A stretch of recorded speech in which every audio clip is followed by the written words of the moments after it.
Olá, meus amigos, sejam muito bem-vindos ao nosso canal. Hoje eu quero abordar com vocês um conceito muito importante que é sobre a santificação. Santificação, ela é conceituada em três tempos. Compreendemos a santificação no passado, no presente e no futuro. Santificação no passado é justificação. Você crê em Cristo, você nasce da água e do Espírito, você é justificado. No presente, a santificação, ela opera em tua vida um processo, uma transformação. A santificação é um processo da vida inteira. E também no futuro, quando Jesus voltar. Amigos, esse tema é muito interessante. Ensinos de Jesus no estudo bíblico, a primeira pergunta é: que oração Jesus fez aos discípulos? Jesus, ele falou o seguinte em suas orações: santifica na verdade, a tua palavra é a verdade. Meus amigos, a Bíblia ela conceitua a verdade em cima de 5 colunas. Uma delas é o próprio Jesus, quando ele falou para Pilatos, aliás, quando Pilatos perguntou a ele o que é a verdade. E João respondeu não a Pilatos, mas a Filipe, no capítulo 14 de João, versículo 6, quando ele diz: Felipe, eu sou o caminho, a verdade e a vida. Então, eu poderia começar esse estudo fazendo uma pergunta a você do YouTube: se você é uma pessoa santa, o que é que você diria, sim ou não? Eu vou reformular a pergunta: você tem desejo de ser uma pessoa santa? Melhorou, né, professor? Com certeza. A primeira coisa que você tem que fazer, amigo, é se alimentar da palavra de Cristo, porque a palavra de Cristo é a verdade e ela tem poder de lhe santificar. É tanto que o povo de Israel, eles tinham o hábito de colocar em suas frontes uma caixinha, e dentro dessa caixinha havia a Torá, trechos da lei. E era uma forma deles compreender que a santificação começa na mente. Preste atenção, meu amigo.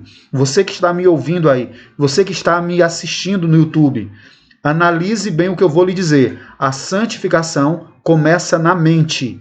Deus se preocupa com seus pensamentos. Deus se preocupa do que passa na sua mente. Primeira coisa que eu quero que você aprenda nessa lição: Deus se preocupa com o que você pensa. A santificação começa na mente. Grave isso, meus amigos. Portanto, santificai-vos. Agora Moisés, iluminado pelo Espírito Santo, melhor, expirado, santificai-vos e sede santo, pois eu sou o Senhor vosso Deus. Então você percebe que Jesus orou pela santificação. Agora Moisés, inspirado pelo Espírito Santo, recebe ordem de Deus para que o povo se santificasse. O que é santificar? Quando você vai para Levítico capítulo 7, você vê as leis da santificação. E santificação tinha a ver com diversos conceitos. Por exemplo, santificação tinha a ver com alimentação, santificação tinha a ver com os serviços que era feito no templo, santificação tinha a ver com dedicação e santificação tinha a ver com consagração. Hoje nós vamos estudar exatamente qual é o conceito de santificação na Bíblia. Lembre que santificação na Bíblia é diferente de santificação no conceito, vamos dizer assim, católico. Amigos, existem coisas que podem ser santificadas, existem tempos que podem ser santificados e existem também pessoas que podem ser santificadas. Entenda que a palavra santificação ou santo do hebraico é a palavra kadosh. Kadosh significa simplesmente separado. Então Deus separou as 12 tribos de Israel para serem mais santas do que as tribos pagãs que viviam no tempo de Moisés. Dentre essas 12 tribos de Israel, Deus selecionou uma tribo para ser mais santa do que as outras, a tribo de Levi. Exatamente. Dentro da tribo de Levi, Deus separou a família de Levi para ser mais santa do que a própria tribo de Levi. E dentro da família de Levi, Deus selecionou um homem para ser mais santo do que a própria família de Levi, no caso Arão. Amigos, isso são processos e são separação de pessoas para ser santificada. Existe intensidade na santificação. Pessoas deveriam ser mais santas do que outra. Agora nós temos o exemplo de coisas.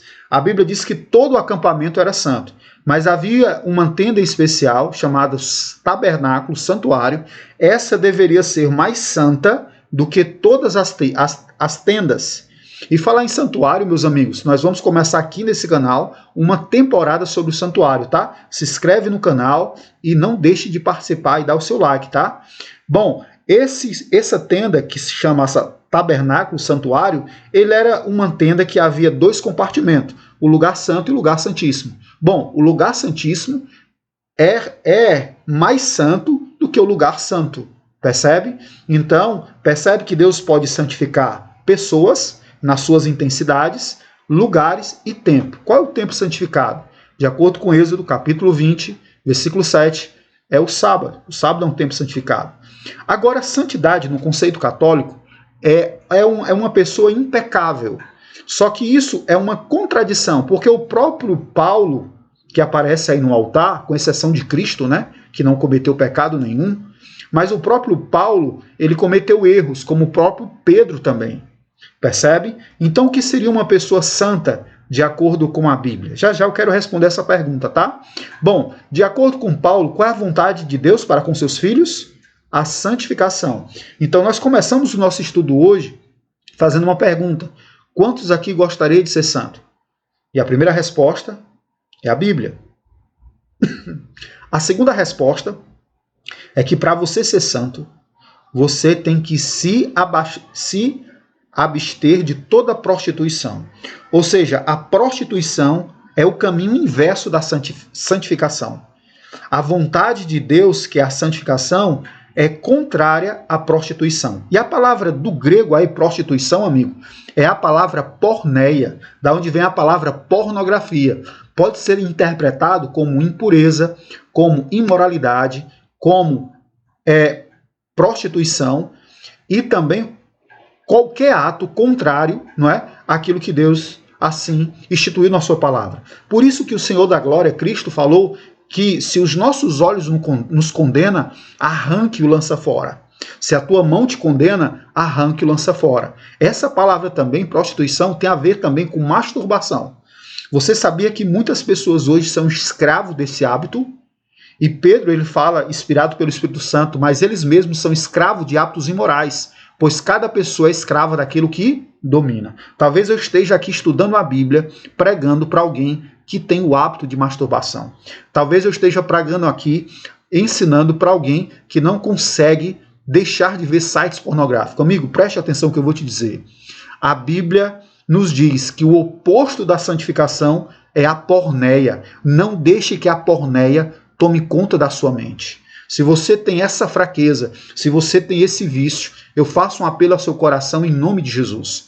Procura colocar coisas puras na sua cabeça. Paulo disse, inspirado pelo Espírito Santo, em Filipenses 4,13, tudo que é puro, tudo que é amável, se há alguma fama, isso deve ocupar a vossa mente. Não se deixe vencer o mal. Não se deixe vencer pelo mal. Melhor dizendo, não seja escravo daquele que lhe domina. Rômulo, como é que eu sei que eu sou tentado? Por exemplo, ser tentado é pecado? Queridos, de maneira nenhuma, porque o Senhor da Glória foi tentado em tudo e não pecou. Agora, para compreendermos isso, a tentação, ela começa pelo olhar. Percebe que quando Jesus falou em Mateus, capítulo 5, a respeito dos olhos, ele disse, se o teu olho te condena, entenda que os olhos são a janela da alma. Por isso que, através dos teus olhos, o diabo tem acesso à tua mente. Através dos teus olhos, Deus tem acesso à tua mente. Então, qualquer coisa que entra pelos teus olhos tem acesso à sua cabeça, tem acesso à sua mente. Não apenas os olhos, mas também o paladar, o ouvido, o olfato e as mãos. Meu amigo, preste muito atenção naquilo que você escuta ou naquilo que você vê. Eva, a nossa mãe, ela foi iludida pelo que ela olhou e também pelo que ela ouviu.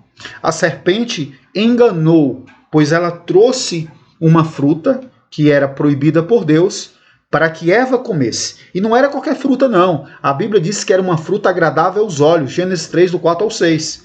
E Eva viu a fruta. Olha aí que eu coloquei aí algo para chamar a sua atenção, né? E viu a mulher. Então a tentação começa por aquilo que você vê. Lembra de Potifar? Lembra que ele deixou nas mãos de José tudo que ele tinha? E a Bíblia diz que José correu fugindo da tentação. Queridos, tentação não se enfrenta, tentação foge. 1 Timóteo 2,22. Meus amigos, existem passos para cair no pecado.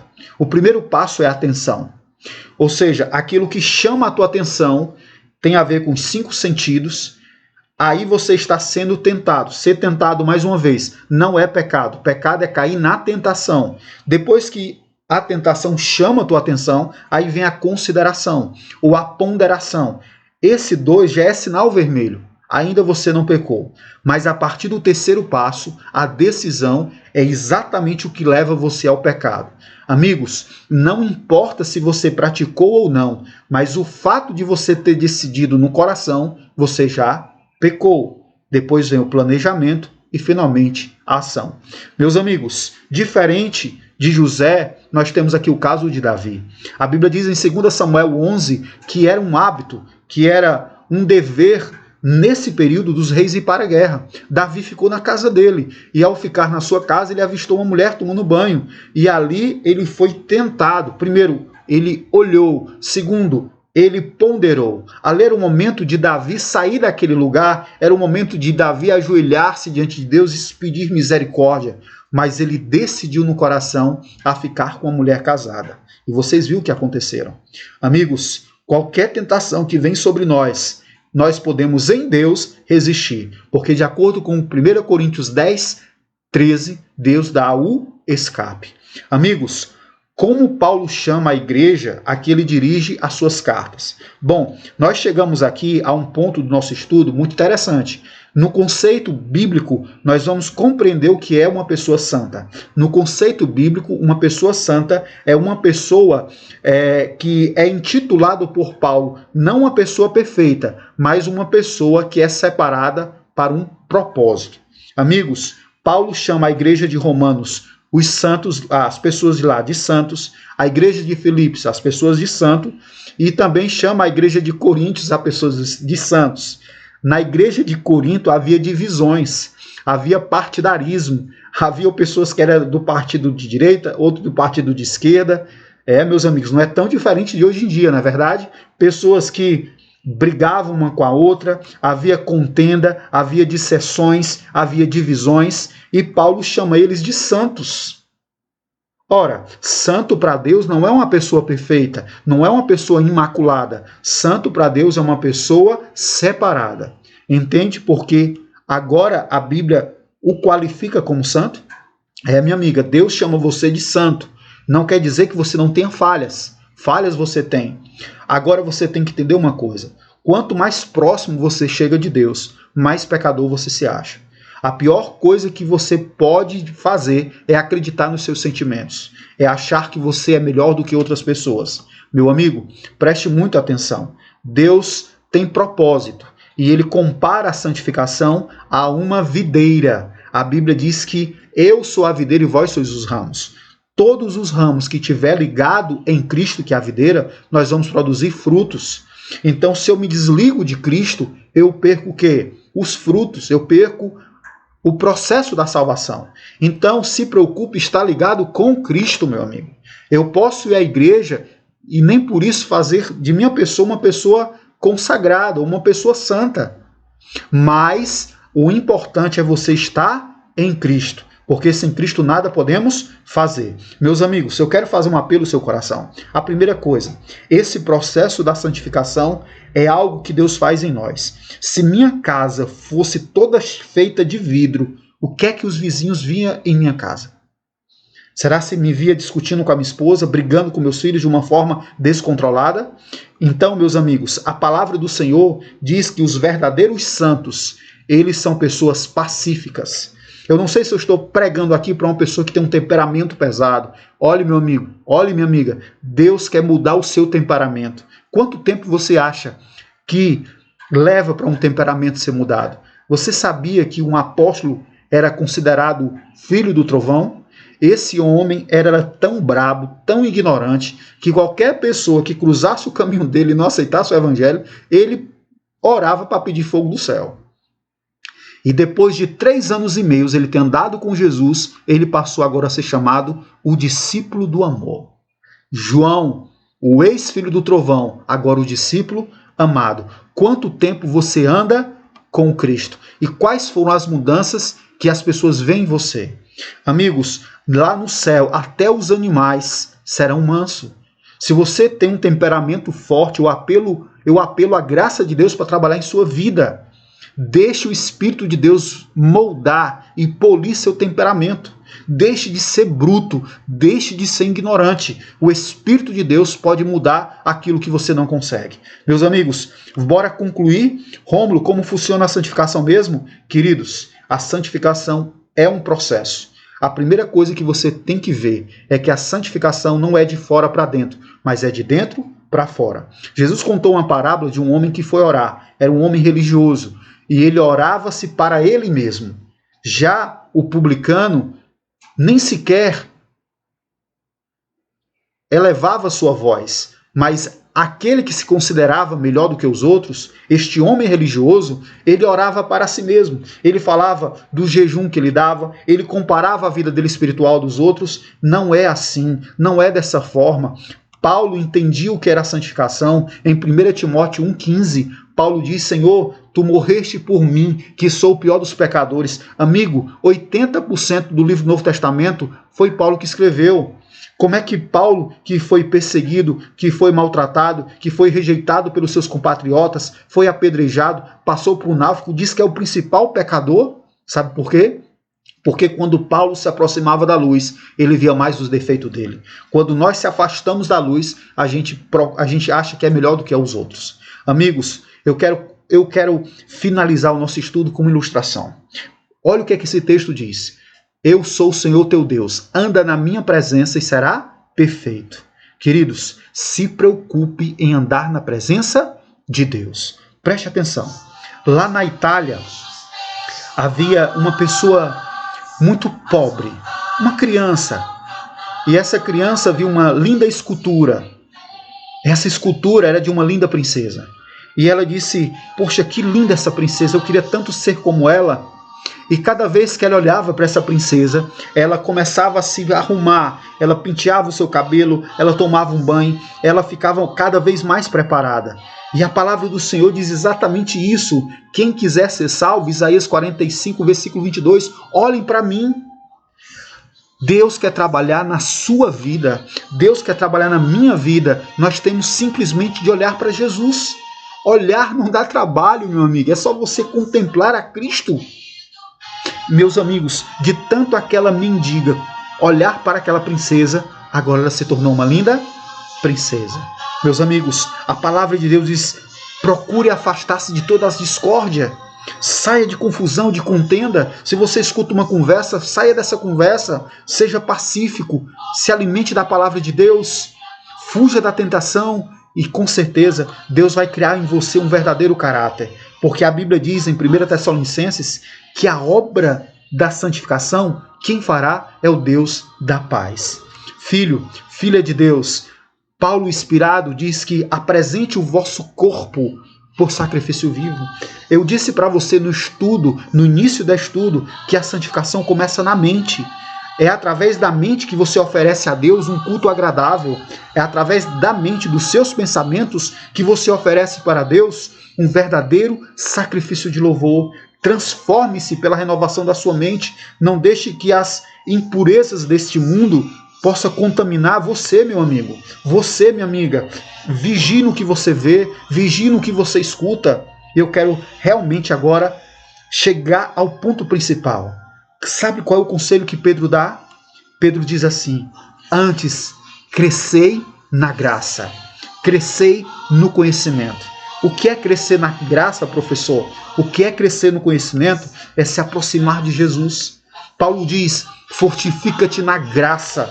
Eu me lembro de um estudo antigo, mas muito interessante, de um marinheiro chamado Popeye e um homem que queria ficar com a namorada dele, Brutus. Cada vez que ele se alimentava desse espinafre, desse alimento, ele conseguia destruir esse adversário. Talvez você não tenha vitória sobre os brutos, porque você não tem se alimentado do verdadeiro alimento que é a palavra de Deus. Minha dica, aproxime do Senhor. Estude a Bíblia. Suplique o batismo do Espírito Santo. Fuja da impureza. Evite as más companhias. E seja um missionário. Que Deus te abençoe. Que você esteja preparado para a volta de Jesus. Amém.